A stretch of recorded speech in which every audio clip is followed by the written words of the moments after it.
안녕하세요. 배우 김최용준입니다. 반갑습니다. 저에게 영화는 또 다른 세계와 이어주는 창구임과 동시에 저 스스로를 돌아보게끔 하는 거울이기도 합니다.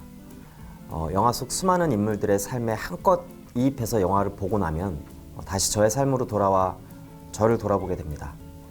그제서야 저는 저의 안녕을 스스로에게 묻습니다. 사느라 살펴보지 못해서 미안하다고 스스로에게 사과하면서요. 어쩌면 영화는 꽤나 많은 부분 저의 삶의 지표가 되어준 것 같습니다. 수많은 난관을 묵묵히 이겨내는 주인공들의 모습이 나였으면 하는 마음이, 그리고 그 수많은 영화 속 삶들을 이해하려고 고민했던 시간들이 그 지표를 만들어준 게 아닐까 싶어요. 바삐 지내다가 또다시 찾아간 극장에서 만나는 스크린 건너편의 삶은 오늘도 저의 안녕을 물어봐줍니다. 천장지구, 아비장전, 중경상민 등 동시대를 주름잡던 홍콩 영화에 젖어있던 시절, 비트는 많은 이들의 가슴을 뜨겁게 한 영화였습니다.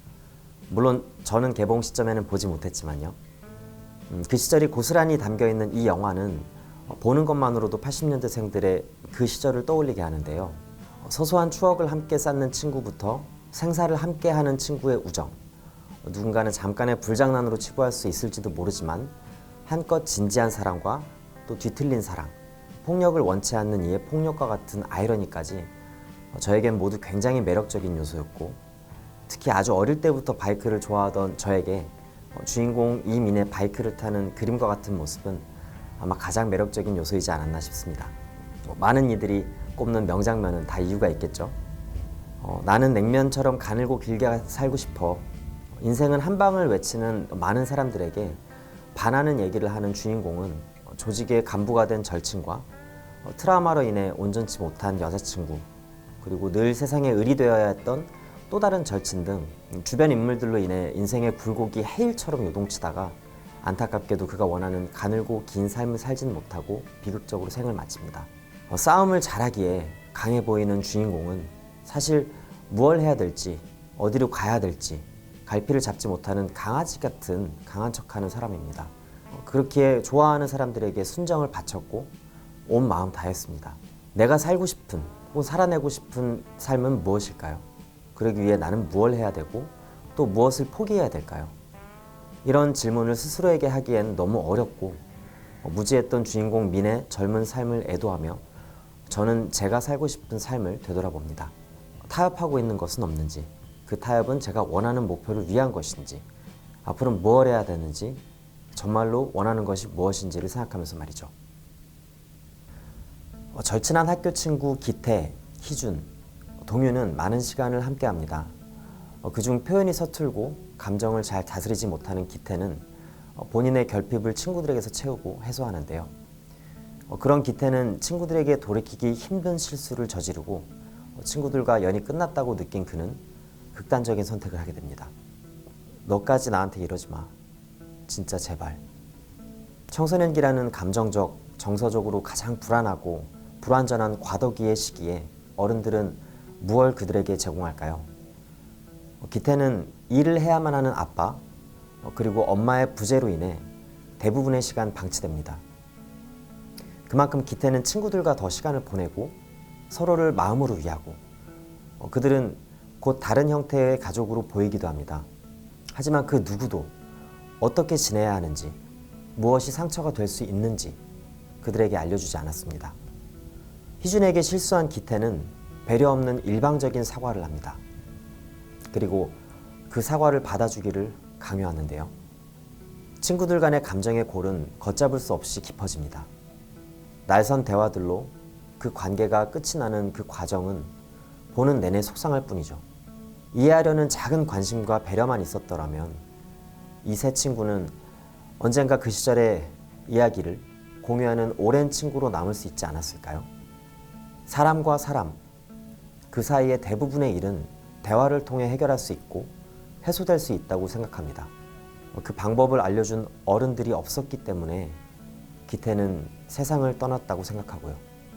우리의 어른들은 과연 좋은 대화 상대일까요? 영화는 세 친구의 이야기를 다루지만 이야기는 제3자의 시선에서 이들을 관찰하듯 보여집니다. 마치 기태의 영혼이 그 그들의 찬란했던 시절을 다시 한번 훑어보는 듯 영화는 따뜻하지만 서늘합니다.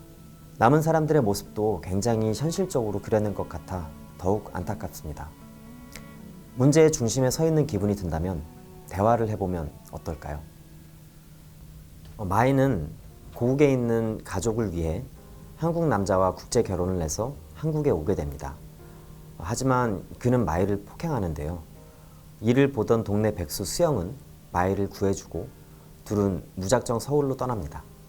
노숙을 하면서도 행복한 나날을 보내던 두 사람이었지만 이내 수영이 술집에 취직을 하게 되면서 다른 여자를 만나고 그는 그의 아이를 가진 마이를 외면하고 잊어버립니다. 후에 술집에서 쫓겨난 수영은 완전히 거지가 된 마이를 발견하고 둘은 그날 하루 함께 노숙을 하게 되는데요. 스스로에게 느낀 환멸 때문인지 수영은 오열하지만 마이는 덤덤합니다. 그녀는 이제 수영 없이 잘 지내요. 작품은 인물의 상황에 따른 서사를 섬세하게 담아냈습니다.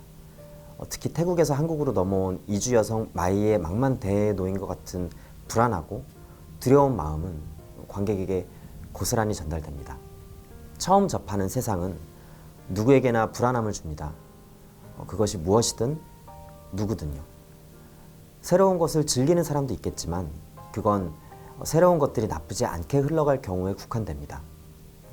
가까이 있는 모든 것들이 위협이고 온전한 나의 공간도 사람도 없는 곳에서 나는 과연 편안히 잠들 수 있었을까요? 세상은 한국은 어린 마이에게 어땠을까요? 영화는 이런 그저 영화로만 볼 수 없는 사회 문제를 노골적이리만큼 현실적으로 그려냈습니다. 다 지나가. 괜찮아. 모든 일은 지나갑니다.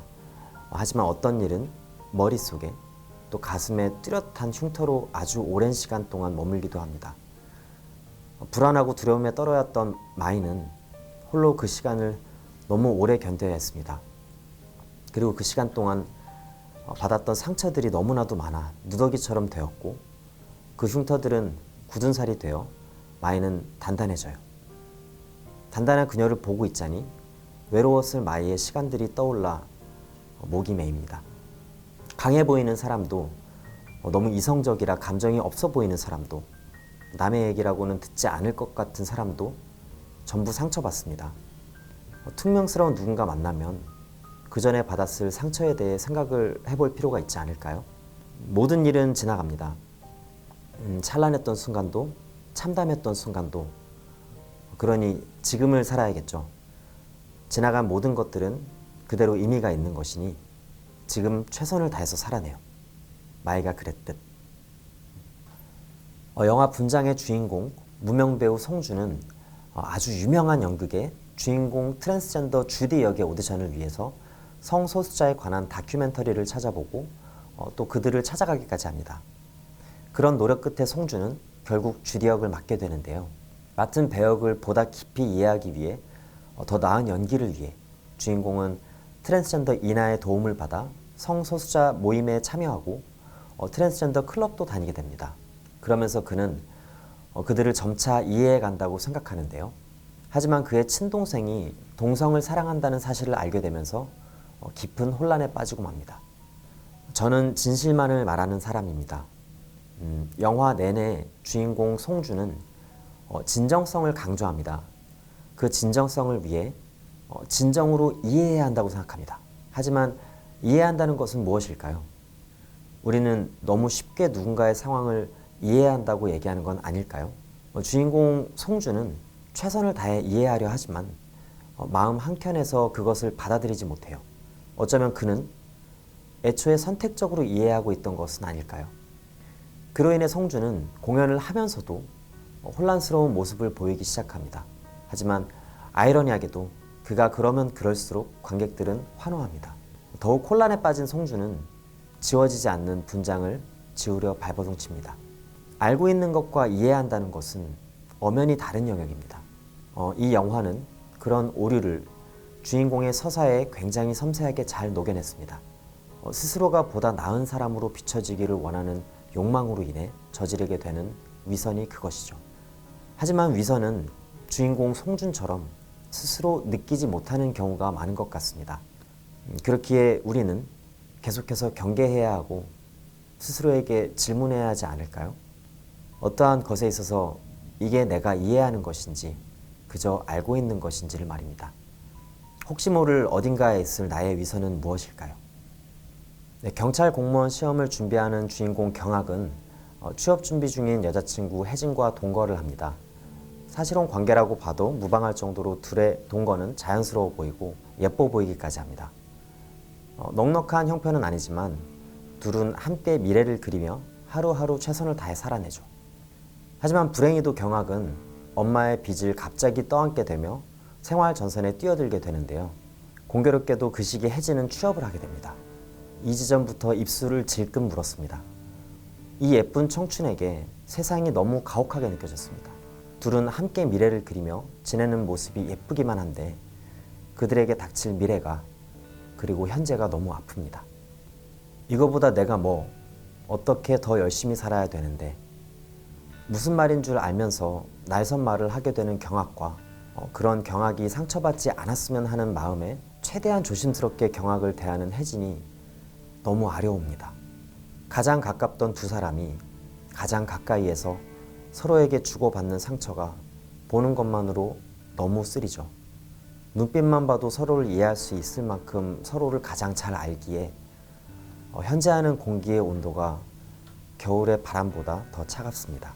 나의 세상이었던 누군가가 다시는 볼 수 없는 사람이 된다는 것은 누구라도 적응하기 쉽지 않습니다.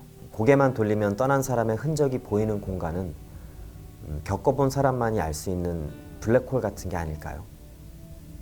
혜진이 떠나고 홀로 남은 경학은 스스로를 돌보지 않습니다. 세상에 대한 분노와 서름이 보입니다. 그런 스스로의 상태를 부정이라도 하는 듯 그는 그동안의 세상이 아닌 다른 세상으로 떠납니다. 그곳에서 경학은 큰 사고가 될 뻔한 위험한 상황을 겪고서 아이처럼 오열합니다. 터져나오는 그 눈물은, 그 울음은 그동안의 서름과 힘듦, 그리움, 자기 연민, 혼란 등 경학이 인정하고 싶지 않았던 그의 여린 모습들이 모두 담겨 있습니다. 그 모든 것들을 담아낸 권다한 배우의 연기에 박수를 보냅니다. 누군가에게 현재 나의 상황, 상태를 일일이 얘기할 필요는 없습니다. 하지만 본인 스스로에게는 최대한 솔직해지려 노력해야 합니다. 자꾸만 나 자신이 어떤지 살펴봐야 합니다. 스스로를 아끼는 마음으로 당장 본인에게 직접 물어보는 건 어떨까요? 너는 지금 안녕하니? 라고 말이죠. 지금까지 저의 5편의 추천 영화 말씀드렸는데요. 이 훌륭한 영화들 보시러 오재미동으로 오셔서 스스로의 안녕도 여쭙는 게 어떠실까요? 감사합니다.